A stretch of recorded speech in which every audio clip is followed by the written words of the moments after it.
Saint মার্টিনের ভাগ্যে কি হয়েছে? ওটা কি বাংলাদেশের আছে না নাই?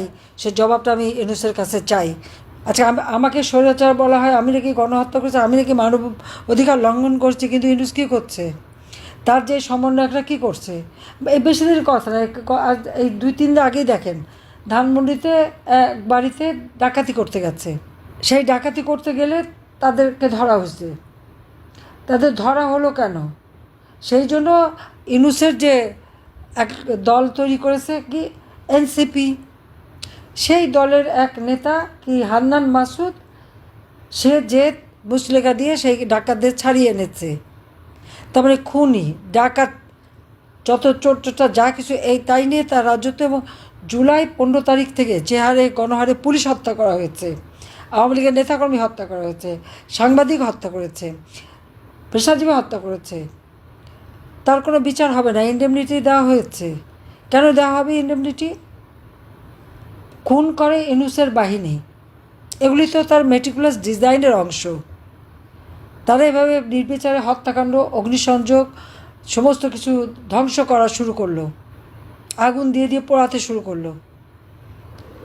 বাংলাদেশ আওয়ামী লীগের কোনো একটা নেতা কর্মীর ঘর বাড়ি নাই, ব্যবসা প্রতিষ্ঠান নাই, জ্বালিয়ে পুড়ে ছারখার করে দিচ্ছে, নিঃস্ব করে দিচ্ছে আমাদের এক একটা নেতাকর্মীকে। অস্ত্র অর্থ ছড়িয়ে যারা এই ক্ষমতা দখল করলো, সেই ডক্টর ইউনূস ক্ষমতা দখল করেই তারা কি করেছে? এই 8টা মাসে মানুষকে কি দিতে পেরেছে? দেখলাম খুব লম্বা গলায় তাদের লোক বলছে ঋণ পরিশোধ করেছে। ঋণ পরিশোধ তো একটা নিয়মিত ব্যাপার। বাংলাদেশ তো কোনো দিন ডিফল্টার হয়নি। বাংলাদেশ নিয়মিত ঋণ পরিশোধ করত। আমাদের জিডিপির মাত্র 37% আমাদের ঋণ ছিল। খুব লম্বা গলায় বললেন এত হাজার টাকা, এত মিলিয়ন ডলার নাকি পরিশোধ করেছে। পরিশোধ করেছে, টাকাটা পেয়েছে কোথায়? ওটা পরিশোধের জন্য তো টাকা বাজেটে ধরাই ছিল। কিন্তু আমার প্রশ্ন হচ্ছে যে এই 8 মাস তো 1 পয়সাও দেয়নি, তাই সেটা জমে গেছে না? তো বাজেটের টাকা কোথায় গেল? কি করলো সে টাকা? বয়স্ক ভাতা, বিধবা ভাতা থেকে শুরু করে 116টা সামাজিক নিরাপত্তা কর্মসূচি বন্ধ। মানুষের জীবনে হাহাকার। বয়স্ক বিধবারা একটু ওষুধ কিনে খাবে, খাবার খাবে, সেই সুযোগটা তাদের নাই। কিন্তু এই একটি লোক কোনো দিন বাংলাদেশের কোনো দুর্যোগ দুর্বিপাকে কোনো দিন সে কোনো সহযোগিতা করেনি। গ্রামীণ ব্যাংকে তার 1 পয়সা বিনিয়োগ নাই, কিন্তু সারা বিশ্বে মিথ্যি বলে বেরিয়েছে এটা কি তার করা। গ্রামীণ ব্যাংকে তো আমি 400 কোটি টাকা দিয়েছি যখন প্রধানমন্ত্রী হয়েছি। ইউনূসকে তো আমরা ওই যে টেলিকমিউনিকেশন ব্যবসাটা তো আমি দিয়েছি। আর হত্যা করে তারা, নাম দেয় মব জাস্টিস। আইন কেউ হাতে তুলে নিতে পারে না। আইন হাতে তুলে নেওয়াটাই হচ্ছে বেআইনি। কেউ অপরাধ করে তাকে আইনের হাতে সোপর্দ করবে। পিটিয়ে পিটিয়ে হত্যা করা, লাঠি, সোটা, চাপাতি, অস্ত্র, চাইনিজ কুড়াল হাতে নিয়ে সে চিফ জাস্টিস থেকে শুরু করে জজ সাহেবদের পদত্যাগ করানো, একেবারে election commission, public service commission, মানবাধিকার কমিশন, তাদেরকে পদত্যাগ করানো, এটা কোন ধরনের জাস্টিস? পাবলিক তো যায় না ওখানে। এরা তো সব ইউনূসের ভাড়া করা লোক। এ তো সব ইউনূসের গুন্ডা বাহিনী, সন্ত্রাসী বাহিনী। আমরা জঙ্গিবাদ দমন করেছিলাম। হলরি আর্টিজানে 29 জন মানুষ মারা যায়। যারা জীবন্ত আমরা তাদেরকে উদ্ধার করি, তারপর এদের বিচার হয়, তাদের শাস্তি দিয়েছি। অথচ ডক্টর ইউনূস ক্ষমতায় আসলেন, সব জঙ্গি এবং সন্ত্রাসী যাদেরকে গ্রেপ্তার করেছিলাম, বাংলাদেশকে জঙ্গিমুক্ত করেছিলাম, সবাইকে ছেড়ে দিল। মনে হয় যেন জঙ্গিমুক্ত করাটাই আমার একটা অপরাধ। আর সেই জন্য আমি এখন মানবাধিকার লঙ্ঘনকারী। আমি এখন আমার সারা বিশ্বব্যাপী আমার বিরুদ্ধে বলে বেড়াচ্ছে। কিন্তু কারো চোখ নাই, দেখে না, কান নাই, শোনে না। মব জাস্টিসের নামে আর যেভাবে এই ধরনের মানুষ হত্যা করা, আর যে কেউ বাড়িতে ঢুকে যেতে পারে, গিয়েই সেখানে মারপিট, লুটপাট এবং অগ্নিসংযোগ। মানুষের জীবন নিয়ে, মানুষের মান সম্মান নিয়ে একটা নোংরা খেলায় নেমে গেছে এই সুদখোর খুনি। ওর তো লজ্জা শরম নেই, তার তো কোনো আইন মানা নিয়ম নাই। গ্রামীণ ব্যাংকের এমডি পদে 60 বছর বয়স পর্যন্ত থাকতে পারে। সে কি কোনো আইন মেনেছিল? মানে নাই না। 70 বছর পর্যন্ত সে থেকেই গেল।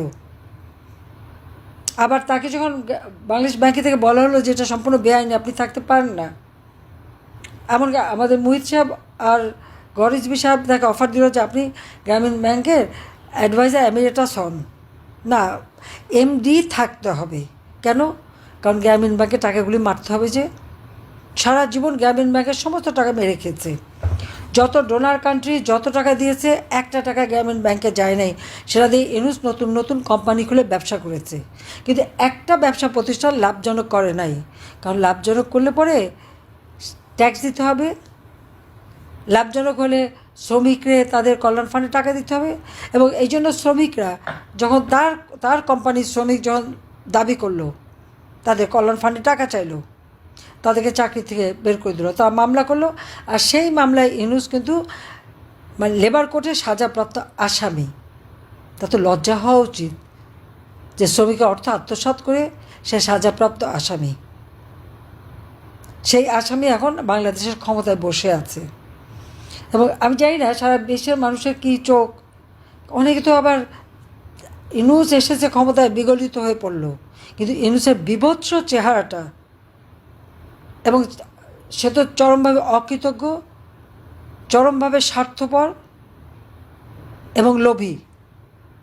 তার ওই লোভের যে মানে একেবারে সেই রাক্ষসে ক্ষুধার জিব্বা লক লক করা, এটা তো মানুষ দেখেনি।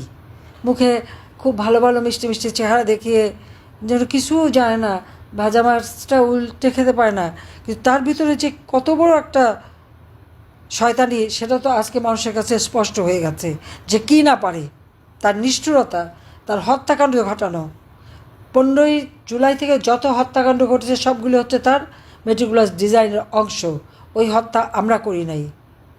আগুন দিয়ে পুড়িয়ে পুড়িয়ে সমস্ত পুলিশ স্টেশনগুলি, 560টা পুলিশ স্টেশন আগুন দিয়ে পুড়িয়েছে, পুলিশদের পুড়িয়ে পুড়িয়ে হত্যা করেছে, পিটিয়ে হত্যা করে পা বেঁধে ঝুলিয়েছে, আওয়ামী লীগের নেতাকর্মীকে মেরে পা বেঁধে ঝুলিয়েছে। আর মামলা হয়েছে কার বিরুদ্ধে? আওয়ামী লীগ নেতাকর্মীদের বিরুদ্ধে। যারা নির্যাতিত তাদের বিরুদ্ধেই মামলা, আর যারা নির্যাতনকারী তাদেরকে ইন্ডেমনিটি দেওয়া হয়েছে, আর প্রত্যেকটা এমপির বাড়ি, এমপি হোস্টেল, সব জায়গায় তো ডাকাতি আর লুটপাট করেছে। এরা কারা করেছে? তার ওই সমন্বয়ক ইউনূস বাহিনী, এরাই তো করেছে। যে তাদের বিচার কেন হবে না? পুলিশ হত্যা করেছে, পুলিশ কেন বিচার পাবে না? প্রত্যেকটা ল এনফোর্সিং এজেন্সিস বা আইন শৃঙ্খলা রক্ষাকারী যারা, এই আইন শৃঙ্খলা রক্ষাকারীদের অধিকার আছে তাদের নিজেদের জীবন রক্ষা করার। তারা যখন আক্রান্ত হয় অবশ্যই তাদের নিজেদের বাঁচতে হবে। আজকে সেই জন্য শাস্তি পাবে কে? ম্যাজিস্ট্রেটদের শাস্তি দেওয়া, ম্যাজিস্ট্রেটদের খোঁজ করা, রাষ্ট্রীয় সম্পদ রক্ষা করা, মানুষের জানমাল রক্ষা করা, বা যারা আইন শৃঙ্খলা রক্ষাকারী তাদের রক্ষা করা, এটা তো সকলের দায়িত্ব, এটাই তো তাদের চাকরি। তাদের অপরাধটাও কী হলো? আজকে বেসরকারি সমস্ত অফিসারদের চাকরি খাচ্ছে, তাদের বিরুদ্ধে মামলা দিচ্ছে। এমনকি এনবিআর চেয়ারম্যান, সব থেকে অনেস্ট যে লোক, দেখলাম তারও নাকি অ্যাকাউন্ট বন্ধ, তার বিরুদ্ধে ব্যবস্থা। তো সে তো ট্যাক্স আদায় করার জন্য যা করেছে, ইউনূস তো ট্যাক্স ফাঁকি দিয়েছে। একটা নাগরিক, তার প্রায় 54টা কোম্পানি, তার মধ্যে অন্তত 48টা কোম্পানির হিসাবই তো আছে যে একটা ট্যাক্স কোনো দিন সে দেয়নি। আবার গ্রামীণ ব্যাংক, সে এখন গ্রামীণ ব্যাংকের কে? সে তো এমডি চাকরি করতো, তার চাকরি চলে গেছে, সে এখন গ্রামীণ ব্যাংক নিয়ে খবরদারি করে কেন? সেটাকে সে দখল করেছে। দখল শুধু না, এখন আবার এটাকে সরকারি যে অংশ 25 ভাগ, সেটাকে কমিয়ে 5 ভাগে দিয়ে দিয়েছে। সেটা সম্পূর্ণ আত্মসাৎ করা। এবং শুধু তাই না, আবার 5 বছর পর্যন্ত ট্যাক্সও মাপ। আর তার নিজের ট্যাক্স হাজার হাজার কোটি টাকা তার কাছে পাওনা। 666 কোটি টাকার যে মামলাটা রায় হওয়ার কথা ছিল 6 আগস্ট, সে 5ই আগস্ট এমন একটা সন্ত্রাসী তাণ্ডব শুরু করলো, মানুষ খুন করা শুরু করলো, ওই জঙ্গি হামলা শুরু করলো। আমি তো লাশের উপর লাশ ফেলে ক্ষমতা থাকতে চাইনি, অথচ ইউনূস তো লাশ ফেলেই লাশের উপরে পাড়া দিয়েই তো ক্ষমতা এসেছে। এখন দেশ বিক্রি শুরু করেছে। এই দেশ বিক্রি মশিলাকে তো আমি কোনোদিন দেইনি, আমার কাছেও তো অনেকবার প্রস্তাব এসেছে, কেন আমি দেবো? এই মাটি, এই দেশ, এই দেশের মানুষের সম্পদ। কিন্তু আজকে সে কি মানবিক করিডোর দেবে? পৃথিবীর যে কটা দেশে মানবিক করিডোর দিচ্ছে সেই কটা দেশের অবস্থাটা কি একটু ভেবে দেখেন তো, একটু খোঁজ নিয়ে দেখেন আপনারা। আর আজকে বাংলাদেশের ক্ষমতা আসতে না আসতে বলে মিয়ানমারের বর্ডার, সেই বর্ডারে নাকি সরকারি নিয়ন্ত্রণ নাই। তা যিনি ক্ষমতায় বসে আছেন তার যদি দেশের স্বাধীনতা সার্বভৌমত্ব রক্ষা করার কোনো শক্তি না থাকে, যোগ্যতা না থাকে, শুধু ওই অস্ত্র হাতে নিয়ে আর আওয়ামী লীগ নিধন করেই ক্ষমতায় থাকা। আওয়ামী লীগ এদেশের মানুষের সংগঠন। আওয়ামী লীগ আমলে তো এই বর্ডার কখনো এরকমভাবে নিয়ন্ত্রণহীন হয়নি। যতদিন আমি ছিলাম একটা দিনের জন্য নিয়ন্ত্রণহীন হয়নি। আমাদের স্বাধীনতাকে সুরক্ষিত করবার সব ব্যবস্থা নিয়েছি। সেন্ট মার্টিন দ্বীপে সেখানেও আমি সুরক্ষার ব্যবস্থা করেছি। বিজিবির সেখানে আমি একটা বিওপি করে দিয়েছি। আজকে কেউ সেন্ট মার্টিনে যেতে পারে না। সেন্ট মার্টিনের ভাগ্যে কী হয়েছে? ওটা কি বাংলাদেশের আছে না নাই? সে জবাবটা আমি ইউনুসের কাছে চাই। ডক্টর ইউনুস বলেন যে সেটা কোথায়, কার কাছে বিক্রি করলেন, বা কোথায় গেল আমার সেন্ট মার্টিন? কেন আমার ট্যুরিজম ওখান থেকে বন্ধ হলো? কেন ওখানে হাজার হাজার মামলা দিয়ে মানুষকে তাড়িয়ে দেওয়া হলো? কার কাছে বেচে দিলেন? কিসের বিনিময়ে? আর কেন আমার বর্ডার অরক্ষিত হলো? তার জবাব তো ইউনুসকে দিতে হবে। এই দেশ বিক্রি করার জন্য না, আমরা রক্ত দিয়ে এই দেশ স্বাধীন করেছি, এটা আমাদের মনে রাখতে হবে। নিজে ট্যাক্স ফাঁকি দেবেন, আবার সবাইকে হয়রানি, এমনকি আর্মি অফিসার, তাদের কি অপরাধ? গোয়েন্দা সংস্থার প্রধান ছিল, কে কোথায় ছিল, তাদের বিরুদ্ধে তাদের পাসপোর্ট বাতিল, তাদের বিরুদ্ধে মামলা, তাদের বিরুদ্ধে হয়রানি। যারা আমার স্বাধীনতা সার্বভৌমত্ব রক্ষা করবে তাদেরকে এভাবে অপমান করে কিভাবে? জাতির কাছে হেয় করে কিভাবে? যে সেনাবাহিনীর পিছনে জনগণের সমর্থন না থাকে তারা কি জিততে পারে? পাকিস্তানি হানাদার বাহিনী 96,000, তারা যে সারেন্ডার করতে বাধ্য হয়েছিল কেন? জনসমর্থন ছিল না। তা আজকে আমাদের সেই স্বাধীনতা সার্বভৌমত্ব রক্ষাকারীদেরকে জনগণের কাছে হেয় প্রতিপন্ন করা হচ্ছে। আইন শৃঙ্খলা রক্ষাকারী সংস্থা, তাদেরকে নির্বাচনে হত্যা করা যায়, বিচার হয় না, ইন্ডেমনিটি দেওয়া হয় এবং তাদের পুরস্কার করা হয়। আর দুর্নীতির কথা, আমাদের দুর্নীতি খোঁজেন, আমার অর্থ খোঁজেন, সম্পদ খোঁজেন, খোঁজ করেন। তার বাপরাও তো খোঁজ করেছে, পায়নি তো। ওয়ার্ল্ড ব্যাংক খোঁজ করেছে। সে পদ্মা সেতু টাকা যখন বন্ধ করেছিল বলেছে আমি নিজের অর্থে করব, দুর্নীতির মামলা দিয়ে আমি, আমার বোন, আমাদের ছেলে মেয়ে সবার খোঁজ করেছে, পেয়েছে কিছু? কানাডা ফেডারেল কোর্টে মামলা করেছিল, সেই কোর্টে বলেছিল ওয়ার্ল্ড ব্যাংকের সমস্ত অভিযোগ ভুয়া, মিথ্যা, এবং সব ইন্ডাস্ট্রির জন্যই হয়েছে এটা। আমরা নিজের অর্থে পদ্মা সেতু করেছি। আজকে সে পদ্মা সেতু সে ভাঙতে গেছে, আবার তারা উপদেষ্টা বলেন পদ্মা সেতু করে নাকি সর্বনাশ হয়ে গেছে। 22টা জেলা গণমানুষকে জিজ্ঞাসা করা হোক, তাদের সর্বনাশ হয়েছে না তাদের আর্থসামাজিক উন্নতি হচ্ছে, এইটুকু যে জানে না তারা আবার এখন ক্ষমতায় বসে আছে। এবং উনি আবার মৎস্যকন্যা, তিনি মাছের শুরু করছেন।